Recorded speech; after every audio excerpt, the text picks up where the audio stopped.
I'd like to welcome everyone here tonight to the Basketball Coaches Rules Clinic offered by the CIAC. As you know, it is required that all head coaches attend a rules clinic each season, and this is the one we offer, the CIAC. We have our state interpreter, Charlene Shepard, to present the rules changes. We like to offer this with the state interpreter because we want one message, and we have 6 local interpreters around the state. But hearing that one message from our state interpreter who works in conjunction with our local interpreters is important. I want to remind you, if you have a rules interpretation question during the season, first of all, this meeting will be recorded. You can look at the recording at any time at your pleasure. And if you do have a question that cannot be answered via this meeting, you contact your local interpreter first. And if there's still further questions, the local interpreter will involve Charlene as our state interpreter. My name is Dan Scavone. I work here a part of the CIC executive staff. I will be your host tonight, and we have 2 presenters. We have our Associate Executive Director, Greg Simon, who happens to be our liaison for the sport of basketball, and our state interpreter, Charlene Shepard. So we'll move right to some information about the regular season, about the postseason tournament, and I'll introduce Greg Simon to you all. Greg? Good evening, everyone, and thank you for taking the time to be on this meeting tonight. It's always great to have an opportunity to speak to the coaches before the season begins. We're coming off a great fall championship weekend, but I got to be honest with you, it was pretty cold and blustery out there. I think it's time to move indoors and enjoy some basketball this year. So I really just have a few reminders for you, a few things for you to think about. Oftentimes, when we look at high school basketball, we have to see it in a little bit of a different way. We have some outstanding high school basketball coaches who just make such a big difference in the lives of our student athletes. But again, many of our coaches straddle the world of AAU and high school basketball, coaching both. And just a reminder to everyone, when kids go out to play AAU, many of their goals are to play in college and to strive to play at the highest level and play against the greatest competition. But high school basketball is education-based athletics. We understand that 94% of our high school basketball players are never going to play in college, that the experience that they have playing basketball is what they'll remember. As a coach, I used to always tell my girls that, they're not going to remember the scores of games and remember the wins and losses. They're going to remember the bus rides, the fun at practice, hanging out with coaches and enjoying the time, of playing high school sports. And it's just so important that we create a fun learning experience for our student athletes, as well as being competitive. And being competitive, it doesn't take away the fun. So again, just want to have a continued focus with our coaches. Again, our coaches are our greatest role models for our student athletes, and we want our coaches to be those role models. And a lot of that is the behavior that we see, during games. I've talked to you about this every single year that I've been on these calls, and I'll continue to say it to you that, again, we have a responsibility to act as those role models and to behave properly, especially during games, where I truly believe the tone and tenor of the gym reflects a lot of the coaches' behavior. When coaches are up yelling and screaming at officials, and it just gets the team on the floor to act in a similar way, and fans in the stands to act in a similar way. And we need to be focused on good behavior and making sure coaches are doing things the right way. We've had a major problem in soccer over the years, and the soccer committees have put together a number of ideas to try to limit coaches' disqualifications. And I'm very happy to say that in soccer this year, boys and girls, so that's about 360 playing schools, that we only had 2 coaches receive DQs this year, the entire season, which was down tremendously from the last couple of years. So that was awesome. Very happy to see that. Just also to let you know that the boys and girls basketball committees made an agreement that they're going to begin to collect information about individual schools, both coaches and players, technical fouls. We're going to record it a little bit this year and take a look at the data at the end of the year to see if there are patterns and things that we can do to help continue to make sure that behavior during our games, is the best that it possibly can be. So again, I wish you lots of luck during the course of the season. It's a great opportunity to connect with kids and to make it a wonderful opportunity for kids to have fun in high school sports. So enjoy yourselves and look forward to seeing you out on the court. Thank you. Thank you, Greg. I appreciate it. And now I'll introduce our state rules interpreter, Charlene Shepard, who also happens to be a rule interpreter for Board 6, the Hartford area, and is a very accomplished official herself. So Charlene, you may have the floor. Thank you, Dan, and thank you, Greg, for that introduction. Just going to go ahead and get started because we have quite a bit to cover tonight, and I want to make sure that we have time to address everything that is going to be taking place this season. As I'm going through the presentation, if you have any specific questions, please place them in the chat room and I'll answer them at the end. And that way we don't have to keep stopping as we're going through this presentation tonight. All right, so I'm going to get started with the two main changes in the rule this year with goaltending and basket interference.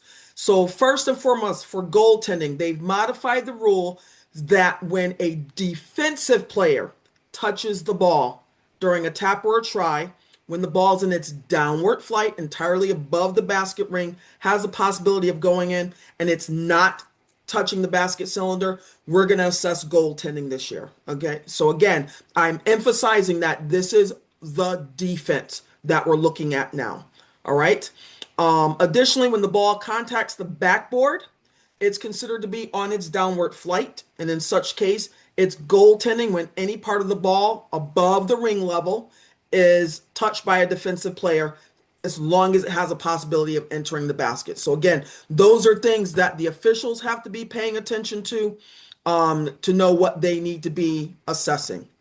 Now, on the flip side of that is basket interference. And basket interference has a lot to do with a lot of moving parts. So the first thing that we have to look at is a player being in contact with the ball, the rim, the flange, or the net while the ball is on or in the basket.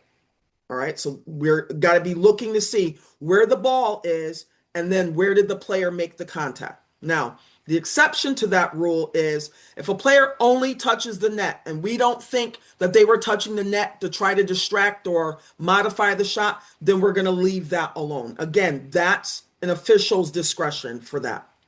Part 2 of the rule. If a player contacts the ball while any part of the ball is inside the imaginary cylinder. So the imaginary cylinder is the ring where the ball actually goes in. And that cylinder goes all the way up to wherever the top of your gym ends. All right. Again, exception to that. If a player's hand is legally contacting the ball outside the cylinder, it's not a violation. So again, think of this in terms of player catches the ball and then dunks it. Well, we don't take away the 2 points because we know that they are going to make contact and they're going to be inside that imaginary cylinder, and that is fine. It's when they're doing things that don't have to do with dunking that it becomes basket interference. Next part of basket interference, players slapping or striking the backboard. It's always going to cause the basket to vibrate. And if the ball is on or within the basket, touching the backboard, or in the imaginary cylinder, then we're going to have basket interference. All right. If the player reaches their hand up through the bottom of the net and then contacts the ball, we have basket interference. And then the last way we have basket interference, player pulls the rim down, and we know with the rims being collapsible, when the rim gets pulled down, if the ball's contacting the rim, when the rim snaps back, it's going to change the trajectory of where the ball is going. So again, we're going to have basket interference on that. All right.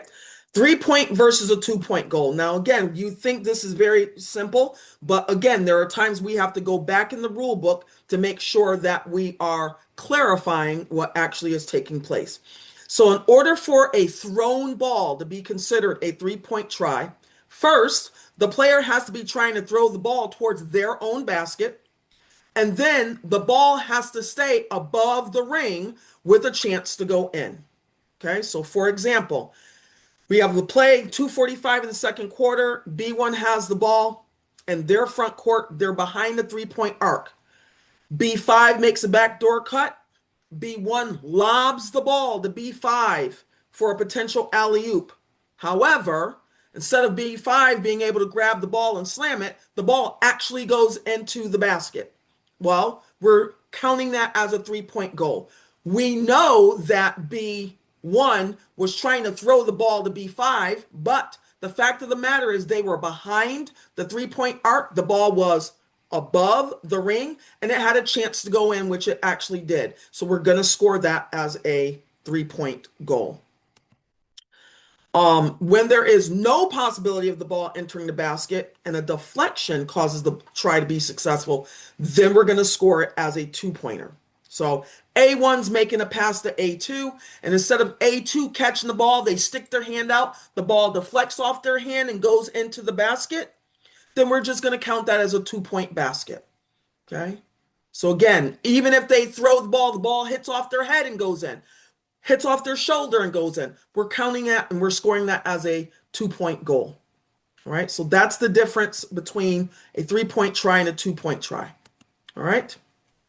Beckoning a coach or bench personnel. Okay? So anytime we have a player who's been injured, and injured to the extent that the coach or someone else from the bench is beckoned onto the court or simply comes onto the court, that player must leave the game. Okay? There is no time limit on how long they can be on the court, but that player, even if they get up after 5 minutes and walk off, they have to leave the game. All right? And this is just clarifying for officials. We're going back to the old rule where we actually had to beckon coaches on or a trainer on. And at that point in time, it did require that the injured player leave. So all they did was clarify that whether we beckon you or not, that player, once you step onto the court, must leave the game. All right. And when we made the modification to the beckoning rule, we also had to make a modification to the bench technical rule, because the rule used to say that no one on the bench can just walk out onto the court without being beckoned. Well, we had to modify that rule. We're not going to assess a bench technical because we're allowing you to come onto the court specifically for an injured player. All right. So we're going to go into players becoming bench personnel, and this specifically has to do with the timeout period. So beginning this season, all players who are on the court when a timeout is granted becomes bench personnel for the duration of the timeout. All right. So two main things that go along with this. One, it has to do with cleaning up decorum on the bench and not allowing players or coaches to make disparaging comments towards officials and think because it's a timeout that gives them free latitude to say whatever they'd like to say. All right. So once the official reports the timeout to the scorer, then it changes how this technical is going to be assessed. So for example, in play one, timeout is granted, but before the official directs the timer to start the clock, player A1, who's walking off the court, makes a disrespectful comment to the official. All right. So what the official is going to do at that point in time is the official is going to charge A1 with a technical foul. Okay. And that goes towards their 5 fouls. All right. The head coach is fine. All right. In play two, we have the same thing. Timeout is reported, but this time we actually have the official timer start the clock, start the period for either the 30 or 60-second timeout. And while that happens, A2 makes a comment to the official. This time, A2, because they're now considered part of the bench, is still assessed the technical, but the head coach is now assessed with an indirect technical, which means the head coach loses their coaching box privilege for the rest of the game. All right. And again, the whole point of emphasis on this is cleaning up things that are taking place on the bench, because ultimately the head coach is responsible for their bench, every part of their bench, players, coaches, trainers, the priest, the mascot, so on and so forth. Okay. The 5 players who left the game become bench personnel once that timeout is directed to start, and they remain in bench personnel status until the ball becomes live after the timeout. So we're either giving the ball to the player who's out of bounds for the throw in, or we're putting the ball at the disposal of the player who's about to take a free throw. Okay. And as soon as we make the ball live, everyone's status changes. The 10 players on the court go back to player status, which means any technicals at that point would be direct technicals to those players. All right. Throw-in spots. Last year, we started using the 4 throw-in spots in the front court, and it worked really well. So we decided to use the same throw-in spots on both sides of the court. So anytime we have a designated spot throw-in in either the front or the back court, based on the violation or the foul or stoppage of play, the ball is going to be put in relative placement based on the 3-point arc. So if the stoppage of play occurs and the ball was on or inside the 3-point arc, the new throw-in is going to be on the end line, one of the end line spots, which is 3 feet outside of the lane line. If the stoppage occurred outside the 3-point arc, then the new throw-in is going to be on the sideline at one of the 28-foot marks, depending on what side the ball was when the whistle was blown. All right, so that's the change with throw-in spots. All right, we modified the rule for held ball because we had some discrepancy in terms of, well, do both players have to have 2 hands on the ball for it to be ruled as a held ball? And the Federation determined no. Player A1 could have 2 hands on the ball, and player B1 could have 1 hand on the ball, and neither one of them can gain player control without undue roughness. Then we're going to a held ball. So they just modified the rule that say that a player can have a hand or hands on the ball at the time that the held ball is being ruled. All right, backcourt.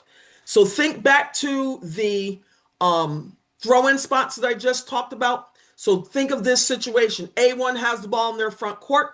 And they step on, but not over the division line, or they actually go into the backcourt. And we know if A1 had control of the ball in the front court, they cannot step on the division line because the division line is actually a part of the backcourt, or they completely go into the backcourt. Then the official will rule a backcourt violation. What we used to do is we would take the ball and put it at the division line, right at half court. Now what we're going to do is, now that Team B is getting the ball on this play, we're going to put the ball in their front court at the 28-foot mark, closest to where the violation occurred. Okay, so we're actually going to give Team B an advantage and go ahead and put the ball into the front court since the ruling was a backcourt violation. So we're not penalizing Team B anymore by making them start in the backcourt and now have to get into the front court. We're putting the ball in their front court. All right. Oops. Sorry about that.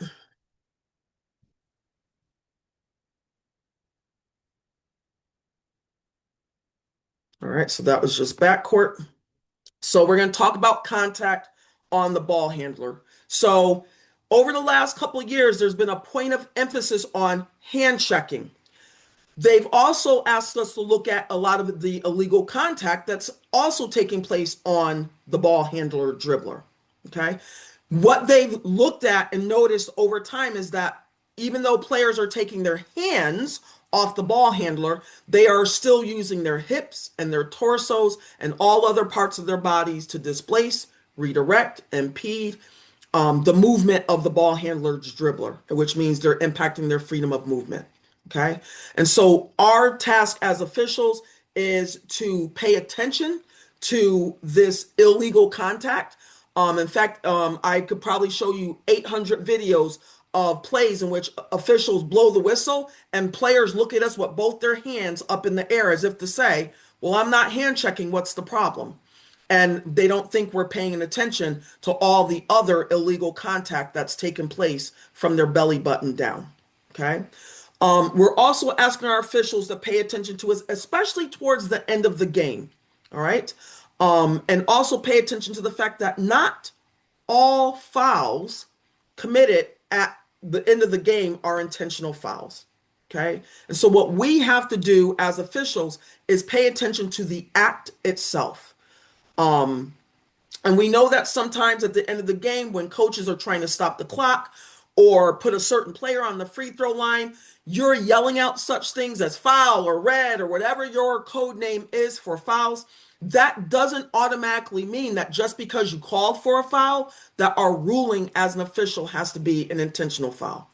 Because if the player actually makes a legal or legitimate attempt to get the ball or to get into legal guarding position, but they're a step too late, then we're still going to rule that as a common foul. Okay. The key for us as officials is to make sure we're consistent. And so my charge to the officials this year was, if that is a call that you made in the first quarter as a common foul, it is still a common foul in the fourth quarter, regardless of the fact that the coach just yelled foul. Okay? You have to look at what the player did, not the intention of what the coach is asking for. All right.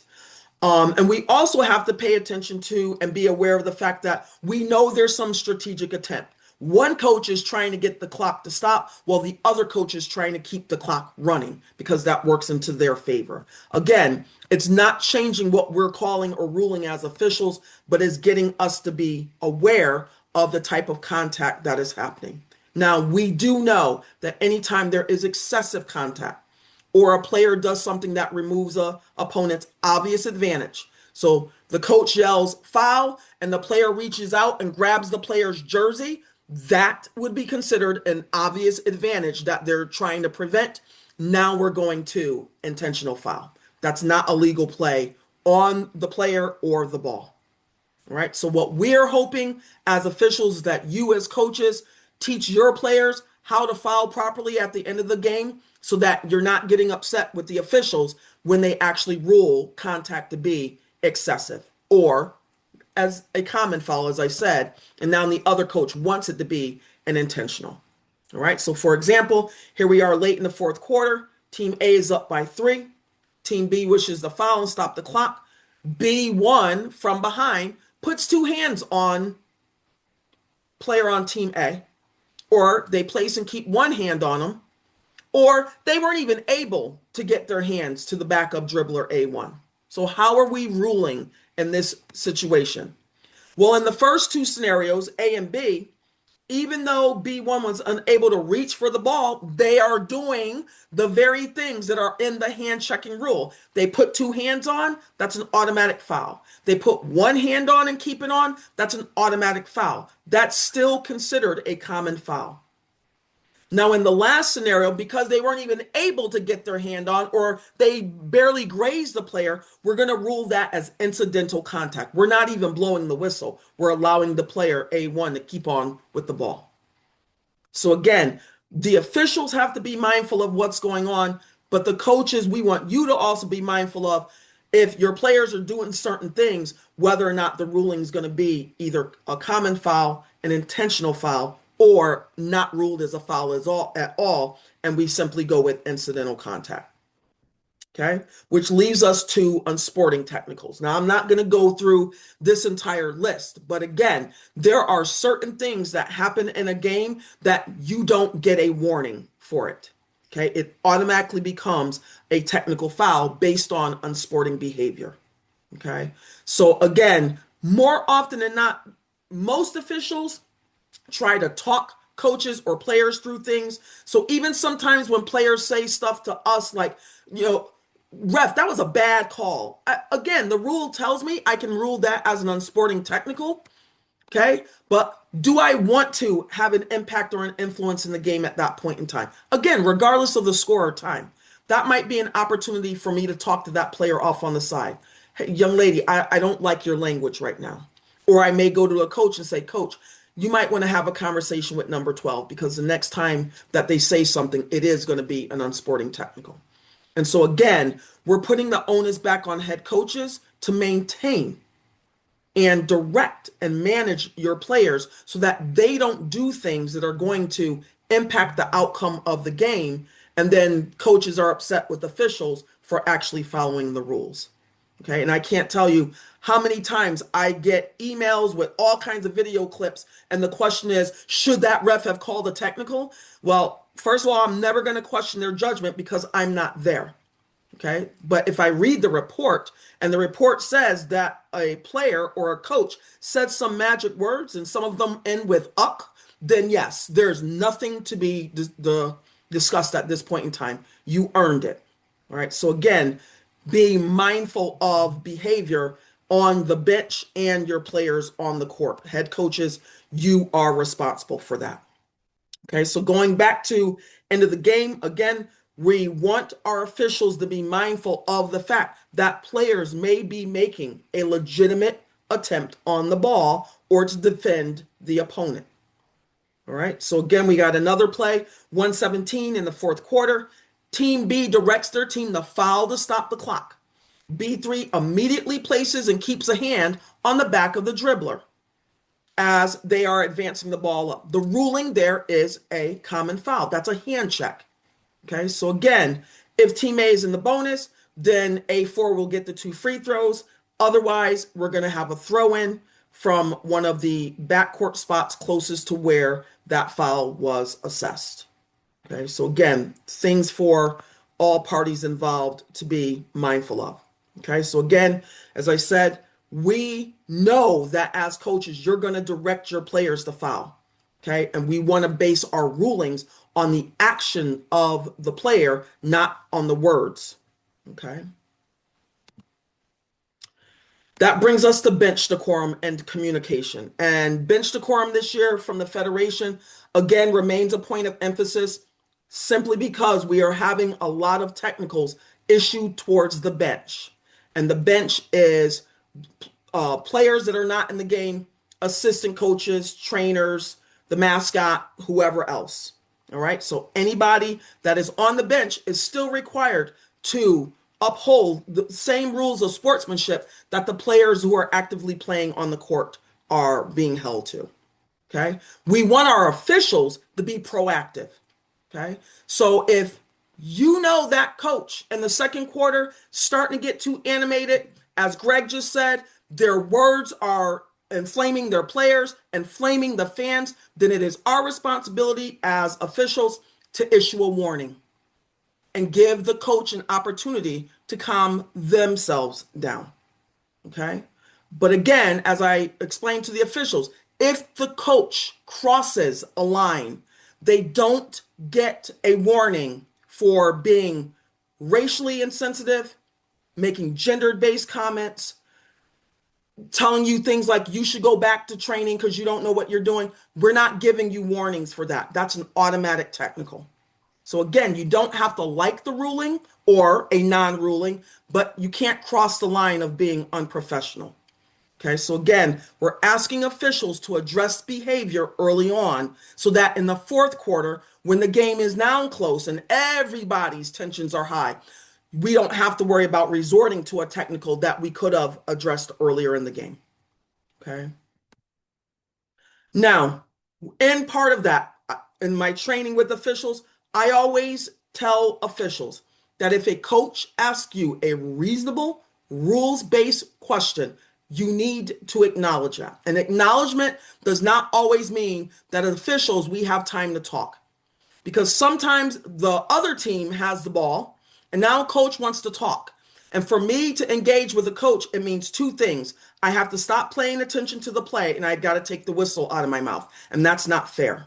So sometimes it simply means I just give you a quick, I hear you, coach, or I just nod, or I give you a thumbs up to just let you know I heard you. Okay? Again, when time permits, you ask a rule-based question. What did my player do wrong on that illegal screen? When I'm done reporting the foul at the table, sometimes I will stand there right next to the coach and I will explain that they may have obtained legal guarding position, but they weren't maintaining it, or they pushed through the screen. So I will explain to you what's going on. But again, the explanation has to be during a time that it's not interfering with a live ball. Okay. What I also tell our officials is if a coach says something rhetorical to you, what is it going to take to get a foul? Don't answer. Okay. There's no need to answer that. We don't determine what it's going to take to get a foul. If we see illegal contact, then we will blow the whistle. Okay. Or comments like it's getting rough out there. Okay. So again, that doesn't change how we are officiating the game. If it's getting rough out there and we think the contact is now becoming illegal or excessive, we will make the rulings. But again, the officials are being told when to engage, when not to engage, so that we aren't leading to bad situations later on. Okay. Now, we also have to understand in part of bench decorum that there are certain things coaches can and cannot do in the coaching box. Okay. And I'm all but certain many of you as coaches watch college, watch the NBA, and so on and so forth. And you see the coaches all up and down the sideline. They're in front of the scorer's table. They're out on the court. We are pushing back on that heavily on the high school side. The coaching box is clearly marked so that the coach never has to be in front of the scorer's table. You got your entire sideline all the way down to the end line to move. Only the head coach should be standing during live ball. So again, coaches, we're putting it back on you to rein in your assistant coaches. I am all but happy that your assistant coaches are engaged and involved in the game, but they don't get to be a junior head coach. The head coach is the only person that can stand on the sideline during live ball. Now, if there are things that happen during the game that require people to stand up, then again, we're not penalizing that. So we have a timeout. Obviously, everybody on the bench can stand up. You react to a spontaneous great play. Somebody finally passed the ball instead of jacking up a three, and everybody reacts to that, and you cheer for your team. Good. We're okay with that. Right. But then as soon as you're done with your spontaneous reaction, everybody on the bench needs to sit again. All right. Now, again, as I said, we've noticed that head coaches are starting to expand their coaching box. The coaching box is curtailed on the sideline and the bench area. Coaches should never be out on the court. It doesn't matter if your team is on that side of the court or not. You should not be out on the court, not standing, not squatting. And we have had an influx of incidents in which players and officials on a quick deflection or a steal are coming back up court and they're making contact with coaches who aren't able to get off the court in enough time. So we are asking you in the spirit of safety and fairness, please stay in your coaching box so that we don't have to have any type of contact being made. We don't have to be getting phone calls where people are saying, that ref ran me over. Well, what was the ref supposed to do if they didn't know you were there? Okay, so again, if you're not out on the court, then the likelihood of that type of contact taking place decreases significantly. All right, so again, please stay in your coaching box. Okay, coaches are responsible for their players, bench personnel, before and during fight situations. The head coach has the primary responsibility. Again, this is a situation where if a fight is about to break out, you do not have to wait for us as officials to beckon you onto the court. And we hope that before your season starts, you designate this responsibility to some of your assistant coaches, who's coming out on the court with you versus who's staying on the bench and keeping your bench personnel in the confines of the bench, because we know once players leave the bench area, whether they throw a punch or not, they're considered to be part of the fight, which means they automatically get disqualified. Okay, so again, please assign roles to your assistant coaches to make sure that you can control your players on the court as well as your players that are on the bench. All right, faking being fouled came out a couple years ago. I'm going to primarily talk about the faking being fouled in regards to the shooter because that's where we made the rule this year. First time that you have a faking being fouled assessed towards your team, it's going to be a warning. The second time and any time after that, if it is assessed, it will be an automatic technical foul. So faking being fouled by a shooter, what we've done this year to change it is we've had to go back and pay attention to the rule. So what we were doing before, we had faking being fouled, we were blowing the whistle and we were stopping. The problem is if the ball's in the air, we're basically in essence stopping that ball. So what we're doing now is when the player releases the ball, there's no longer any team control. So we want to wait to see what's going to happen. So if there is contact, like in this picture, okay, and the shooter is pretending that there was additional contact that wasn't really there, we want the official to withhold their whistle but display the faking being fouled signal, which is just to put both arms down, palms open. That's it, just once. All right. If the ball goes in, we're going to count the goal. Then we're going to blow the whistle. We're going to report the warning to the scorer, and we're going to let the head coach of that team, so here it would be blue, we would let the head coach of blue know you're being assessed with a faking being fouled warning because of number 10. Okay, but we're scoring the goal. And then what we're going to do is we're going to resume play at the point of interruption. Well, the ball went in. White's now going to have the ball for a throw in, and they can move along the end line. And we're going to allow that to happen as normal. All right. If the try isn't successful, we're still going to withhold our whistle this year. And we're going to withhold it because we're going to wait to see if the offensive team gets the rebound, tries to score again, which sometimes they do. Or shot goes up, rebound comes off, defense gets the ball. At that point, if the defense gets the ball, we're going to blow the whistle. Right? If the offensive team gets the ball, but they decide to pull the ball back out and set up another play, we're going to blow the whistle at that point in time. Okay? If we blow if we blow the whistle because we're calling a foul or there is a violation, let's say on a pass, the ball was deflected, it goes out of bounds, or it was kicked out of bounds, or that team requests a timeout, we're going to stop play. We're going to still report the faking being fouled first to the official scorer and the head coach. Then we will report whatever subsequent stoppage that we had. So if it was a foul, we're going to report the foul. If there was a timeout, we're going to wait for the teams to clear the floor, and then we're going to start the timeout. All right. Play is going to be resumed with a throw-in from one of the applicable throw-in spots. All right. So again, we want to make sure we're getting this. We're withholding the whistle on the shooter since they're the one that is faking being fouled. We're going to resume play at the point of interruption. And again, that could be the offensive team getting the ball back because they pulled the ball out or there was a foul or violation. Or if they score, we're going to report the faking being fouled, and then we're going to resume play with a throw-in with the opposite team running the end line. All right. Finally, I'm going to wrap up with just some of our Connecticut protocols. We know sometimes that concussions happen, and the head coach or your designated personnel, you determine whether or not your player is allowed to come back into the game. Officials are not allowed to make that determination as to whether or not a player should come back into the game or even if a player has a concussion. What we can do as officials is if we see that a player is still exhibiting signs or symptoms of a concussion, okay, they're staggering when they walk, they're slurring their words, they're holding their head, what we can say to the coach is, I think you should have that player assessed again.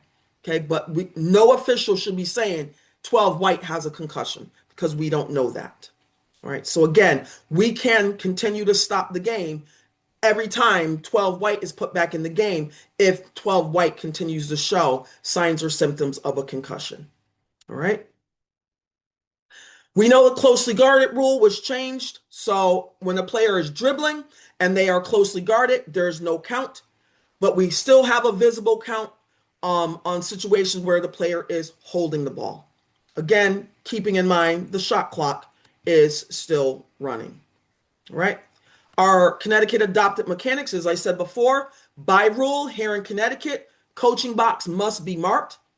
If the home coach or the AD or site management says we're not putting tape down, we're not doing anything on this floor, then the head coach for the home team has to sit. The visiting team is still allowed to use their coaching box area without any restriction. Okay. Captain coaches meeting by rule, mandatory. Again, 12 minutes. I get a lot of messages from officials all year that they say as soon as the clock is like at 12:05, I should say, the coach is taking their team off the court to go back to the locker room. Okay, so again, we're not penalizing, but as soon as the coach comes back out, if both teams are there, we want to get this captain coaches meeting done. Okay, and again, it is a mandatory meeting. We much prefer that the head coach be there, but if the head coach decides that they want their assistant coach to come out for the meeting, that is fine. Someone from both teams, a player and a coach, have to be present for the captains and coaches meeting. All right. Any questions about anything I've gone over? As Dan said, as a state interpreter, if you have any questions or concerns about anything that happens in a game, you should go to your local interpreter first. Okay. And then if your local interpreter is unable to resolve the issue or doesn't get back to you in a timely manner, then you can always either email Dan or you can email me, and then we will start to do proper protocol and following through on the situation. All right. So Charlene, you do have a couple questions in the chat. Sure. One of them is, if the head coach is sitting, can an assistant coach be standing in this situation? No. Only the head coach allowed to stand during the game. Only the head coach. Now, we have had some instances in which we've had head coaches injured. So I've had head coaches that are on crutches or they tweak something in their back. So we will allow, just for that game, maybe the assistant coach to get up to yell out a play or whatever. But for the most part, still, it's the head coach that gets first preference for standing. Assistant coach, no. And then the last one, if a player scores a basket in their own goal from behind the three-point arc, is it worth 2 or 3 points for the opposing team? Okay. Hold on, let me look. If a player, you can only score, if a player scores a basket in their own goal from behind the three-point arc. So I don't know. I mean, yeah, that doesn't, real rare. if they're scoring it in their own goal, then it would be a three-point shot. Okay. Yeah. If they threw it and it's going towards the other team's basket, it can't count for a three. Yeah. Okay, it can't count for a three. All right, that's it. Thank you. I appreciate it, Charlene. And I thank everyone for coming on tonight. Hope everyone has a great season. We're right around the corner.